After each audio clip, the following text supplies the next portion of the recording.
السلام علیکم۔ ماشاءاللہ میرے پیارے نبی اعظم محمد صلی اللہ علیہ وسلم کی پیاری پیاری باتیں، دین کو سمجھنے کی بہت ہر شعبے میں جو انہوں نے باتیں کی ہیں وہ اتنی پیاری اور اتنی مکمل ہے اور اتنی نادن ہے کہ اگر ہم ان کو پکڑ لیتے ہیں تو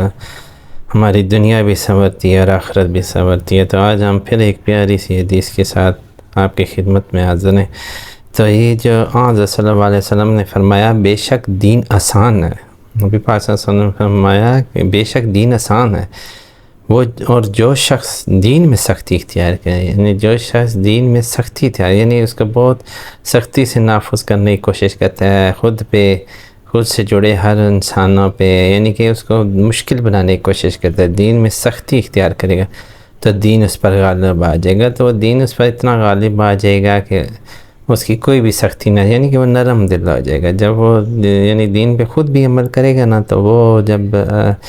پڑھے گا نمازیں، اللہ کا ذکر کثرت سے کرے گا تو اللہ پاک اس کے دل کو نرم کر جائے گا، تو دین اس پر غالب آ جائے گا۔ اور یعنی مطلب یہ ہے کہ اس کی سختی نہ چل سکے گی۔ بس اسی لیے اپنے عمل میں پختگی، یعنی آپ جو بھی عمل کریں اس کو پراپر کریں، میانہ روی سے چلیں، درمیانے طریقے اعتدال میں رہ کے عمل کو کریں، ٹھیک ہے۔ اور جہاں تک وہ میانہ روی برتنی چاہیے، یعنی درمیانہ راستہ جہاں تک ممکن ہو، یعنی اپنا عمل اس طرح کریں کہ وہ دیکھنے میں کرنے میں نہ تو بہت سخت ہو نہ بہت زیادہ کمزور، یعنی کہ برابری میں ایسا برتو کہ خود بھی خوش ہو جاؤ اور خوش ہو جاؤ۔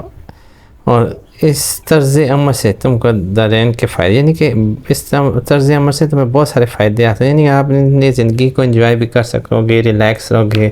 اور اللہ اور اس کے رسول کے دین پہ بھی چلو گے، یعنی کہ آپ درمیانہ راستہ اختیار کرو گے، دین کو اپنے اوپر غالب آ جائے گا۔ تو انسان ہمیشہ یاد رکھے گا، جب زیادہ اللہ تعالیٰ کے انسان ذکر کرتا ہے، اللہ تعالیٰ کو یاد کرتا ہے، فرائض پورے کرتا ہے، تو اس کا دل ہمیشہ نرم ہوتا ہے، اس کا دل کبھی بھی سخت نہیں ہوتا۔ تو اس طرح سے ان کے دین کے فائدے، یعنی آپ کو فائدے ہوں گے، بے شمار فائدے ہوں گے، اور صبح اور دوپہر اور شام، اور اس کی قدر رات، اس کی اور کسی قدر رات میں عبادت سے مدد حاصل کرو، یعنی کہ اور کہتے ہیں کہ صبح دوپہر اور شام، یعنی کہ 3 ٹائم، اور ساتھ ہی یعنی کہ اس طرح کرو، ٹھیک ہے۔ میں نبی سے صبح دوپہر شام اللہ کو یاد کرو، اور قدر رات، یعنی کہ کوشش کرو کہ جو قدر کی رات ہوتی ہے، شب قدر جس طرح آتی ہے، اس کی جو راتیں ہوتی ہیں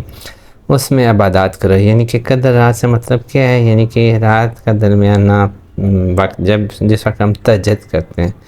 اس وقت اللہ کی عبادت کرو، اس سے مدد حاصل نہ کرو، کیونکہ وہ وقت ایسا ہوتا ہے، تنہائی والا ہوتا ہے، اللہ پاک سنتا ہے اپنے بندوں کی باتیں۔ تو جو انسان تہجد پڑھتا ہے وہ جانتا ہے کہ اس قدر رات، یعنی درمیان کی جو درمیانی ٹائم ہوتا ہے صبح اور رات کے درمیان کا، اسے قدر رات اس لیے بھی کہا جاتا ہے کہ بہت سے لوگ اس میں عبادات کرتے ہیں تہجد، اور اس میں عبادتوں کو قبول بھی کیا جاتا ہے اور دعائیں سنی بھی جاتی ہیں۔ کہنے والے کہتے ہیں ویسے دعا تو اللہ تعالیٰ ہر وقت آپ کی سنتا ہے، صبح دوپہر شام، ہر وقت جب آپ اس سے سچے دل سے دعا کرو گے تو آپ کی بات سنے گا۔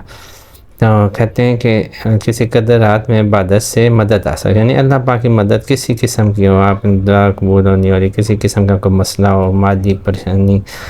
بیماری، جسمانی کسی قسم کا کوئی مسئلہ ہو، تو اس میں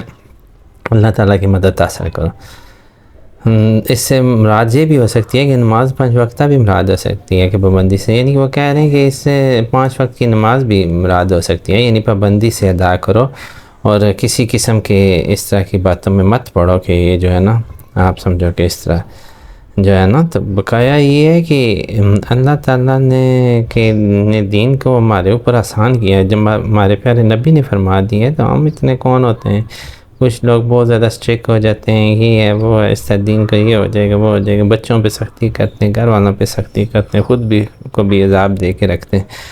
تو اللہ تعالیٰ معاف کرنے پہ آئے تو اس کو بس اسے یہ ہے کہ دل سے مانے، اس کو اپنا خدا مانے، اور اس کا جو حق ہے وہ ادا کریں، اس کو یاد میں رہیں۔